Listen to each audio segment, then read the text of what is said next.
Hi, my name is Jane Garabay, I'm representing the League of Women Voters. I'm pleased today to be joined by Windsor's new superintendent, Dr. Jeffrey Villar, and Windsor's town manager, Peter Sousa. Today we're going to discuss fiscal year 2013 budget that was recently approved by the Windsor Town Council that will be put forth to the voters for a vote on a referendum on Tuesday, May 15th. Dr. Villar, let me welcome you to Windsor. We know that the board's budget had already been pretty much done by the time you got here and took your position officially, but we understand that since your arrival, you certainly have become familiar with its major components.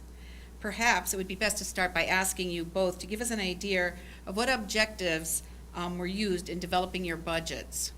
Thanks, Jane. I'll start off and then turn it over to Jeff. There are two or three primary objectives that the town council and myself had in preparing the budget. First was to make sure that we were preserving our current services to the extent possible, trying to balance the fiscal conditions as well as the long-term needs for the community. We also were hoping to reinvest in our capital assets, in our infrastructure, our roads, our buildings, our parks. And then lastly, we wanted to have an overall budget that supported the implementation of all-day kindergarten, which has been a long-held goal for the entire town and the Board of Education. Well, pretty big job. Dr. Villar? Yes, thank you. Appreciate being here. The Board of Education, in looking at its budget, also wanted to look at preserving services to children, the existing program in schools. But this year they have a special challenge, which is the reorganization of the schools. So in their budget, they wanted to be sure that they were able to plan for any of the changes that are coming up in the year ahead. Peter mentioned full-day kindergarten, which is the most significant change in the Board of Education budget. It's been a long time coming, and quite frankly, in my estimation, probably the best thing that's happened for the Windsor Public Schools in quite some time. Foundationally, it's going to make a significant change in our ability to deliver instruction. So that was absolutely at the center of board discussion as they put together their budget. And again, maintaining the services that have existed throughout the school system.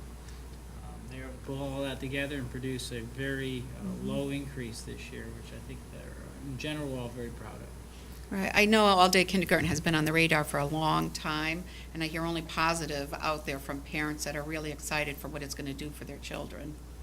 Yeah, it's really an important initiative to do for children today. State national standards in education have risen dramatically over the last 10 years, and our expectations of what children can do in the classroom have risen dramatically. So for our children to even be on an even playing field with other children, we need to have more instructional time. The half-day program just does not provide enough. Children are expected to come out of kindergarten being able to read rudimentarily, which is something that when I was a child, we had to know our colors. Right. So things have changed dramatically. Okay, very good. Peter, can you take us through the last 5 or 6 years and remind us how Windsor, how we've done regarding our tax increases? Most definitely. Over the last 7 years, the town has been able to do through a combination of a number of actions, been able to keep really our tax increases significantly or low, not significantly increasing. First, over the last 7 years, we've had a overall tax increase on an annual basis of less than 1%. That's been done through economic development, growing our grand list, as well as take a number of steps in terms of cost containment. We have seen taxes increase a little bit greater in the last 2 years, roughly 2.25% on average the last 2 years. But previous to that, we actually saw years where there were no increases, as well as 2 years where there were decreases in the tax rate. Just out of curiosity, do you know how that compares to other towns in the state? That is extremely low increases overall. We have approximately the 5th lowest tax increase over the last 5 years on a statewide basis. Wow, incredible. Okay, good. Windsor is in its 4th of a 5-year phase-in for property reevaluation. Can you explain how that's going to affect Windsor's taxpayers this year? And I know we've done different years, 10 years, 5 years, considered 1 year. When will the next reval take place? Okay. The next reval will take place in 2 years. And the last reval was done in October 2008, and it's done every 5 years. The town council in 2008 chose to phase in the reval, as you mentioned, so basically over a 5-year period to phase in those October 2008 values. So what happens, there's an increase based upon the budget itself, and then there's another incremental increase based upon revaluation. Each property in town, residential and commercial, is impacted uniquely by revaluation. Most taxpayers for this new budget coming up in July will see between 2.5% and 3.5% tax increase. And again, there's approximately 2% of that is due to budgetary tax increase, as how the budget has gone up, and the remaining portion of it is due to revaluation. Okay, and that was put in because before I can remember, we would be revalued every 10 years, and all of a sudden you get hit with this whopping bill. So it's phased in to help the homeowner. Am I correct? Yes, that is the hope of doing a reval. We would have, residential properties would have seen around a 12%, if I recall correctly, around 12% increase if they had implemented it fully in October 2008. Okay, thank you.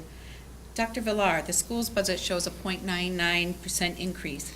Can you put that into context for us? Sure. This year, again, putting together the budget, the Board of Education was very mindful of the economic climate that we're all living in, and wanted to ensure they could meet its goals and objectives while being fiscally responsible. The reorganization for the school district, I think, plays a significant role in this. We're going to be shutting down one of our facilities, mothballing it essentially for a period of time, and the staff associated with that building are being redistributed, and ultimately we're losing 15.9 positions. That means we're going to have 15.9 less employees next year than we do this year. It's a dramatic decrease. And in education, we're a people business, so our costs are primarily in employees, teachers before children. And because of the loss of one facility, we're losing an administrator, building principal position will be reduced, nursing and clerical and teaching staff. So it's a dramatic decrease in employee, numbers of employees. Along with that, the Board of Education has looked in other areas where it could save money, and one was in our health insurance. We're working collaboratively with the town so that we can go to self-insured status, and that's going to estimatedly save us $450,000. Can you tell me what's self-assured?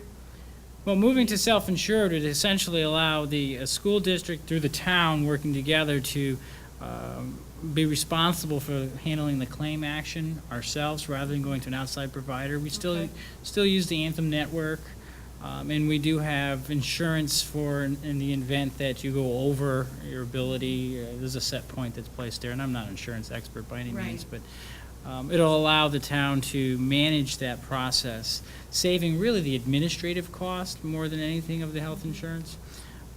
But that's a significant amount of money. $450,000 is a huge amount of savings. And I'm sure the positive collaboration between the two gives us more strength. Absolutely, and frankly, the board can't do this without the town's help and assistance. And Peter and his staff have been very, very helpful when they worked over a long period of time to help the board come to this arrangement. So that's a great opportunity to better use, town staff. When I say town, I think of the town here and in the Board of Education as well, working collaboratively to save money for the taxpayers here in Windsor. Because it's all the same citizens. It's and, absolutely, we service the same people, and so anytime we can collaborate and work on the same page is a good thing. Thank you. Peter, keeping up our roads is important not only for those of us who live here, but the people that come in to, to visit, to work, et cetera. Do we have enough in our budget to rehabilitate those roads and keep them up to snuff? Very good question, Jane. This budget does dedicate additional funds towards roads. Unfortunately, it is less than what the recommended level is or should be. We should be dedicating about 3 times as much as what we currently are. We just aren't able to afford that. And our hope is over the next 2 to 3 years is to be able to slowly, incrementally work towards reaching that recommended funding level. We have a lot of different objectives, particularly in terms of capital investment. We have to invest not only in the town roads, our town buildings, the school properties, so trying to balance that so we're able to put our limited resources where the town council best sees fit. So we are making some progress with this proposed budget, but it isn't to the degree that we would all like it to be. Right, and it's crucial though, because if you're looking to buy a house and you see poor maintenance of government facilities or schools, et cetera, that could sway your decision, or to work, or for businesses coming in, et cetera. Absolutely, the reinvestment in our street system is critical, and as we continue to age as a town, that investment level needs to increase. So we'll be working on that with the town council over the next For few a fiscal years. longer-term plan. Correct. For years out, great. Looking back, do you think we've done everything we can to contain the cost of town government?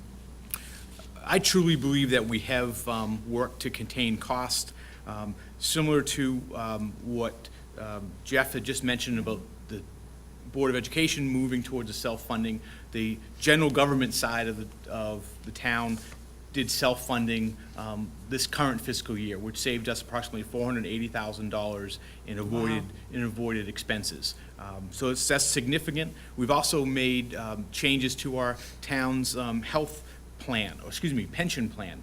Where now any new hires that are non-public safety new hires now are part of a 401k plan versus a defined benefit plan.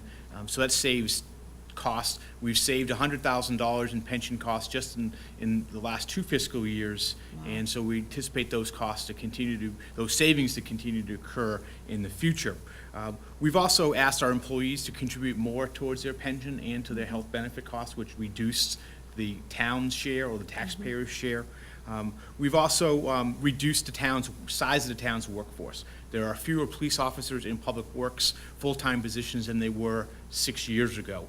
Not to the degree, certainly, that the Board of Education has had to reduce their force, but we have also reduced our force. And also, we've worked for a number of years cooperatively with our regional partners through the Capital Region Council of Governments, other communities to procure services as well as commodities, effectively increasing our purchasing power and reducing our costs.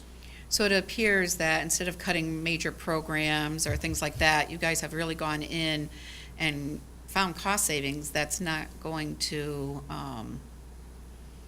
hurt like cutting a whole program. It certainly has been. That's been our goal, is to be a little more strategic and surgical in our approach. And each year when we put together the budget, we are evaluating all our programs, and certain programs we've reduced as we've seen the demand wane in certain areas. But we certainly haven't had across-the-board cuts. We've done it more strategically. Very good. Thank you. Perhaps you could both answer this. Do you believe that Windsor is still a good value for the tax dollar? I'm going to let Jeff take that one. Well, I first. can say, being new to the town and kind of having that outside view looking in, I think the school system here has an incredibly diverse student body with diverse programming for all students. Which in itself is a tremendous value for any family looking to move to a town. I would highly recommend that. When we look to our high school, which in a community should be your flagship school, we have a comprehensive high school program that offers programs that many communities no longer offer. In our technology education, some really cutting-edge, leading technologies are being taught there. We have an automotive program that's very rich. When we look at academics, our AP scores are outstanding compared to similar districts. Where 70% of our students who take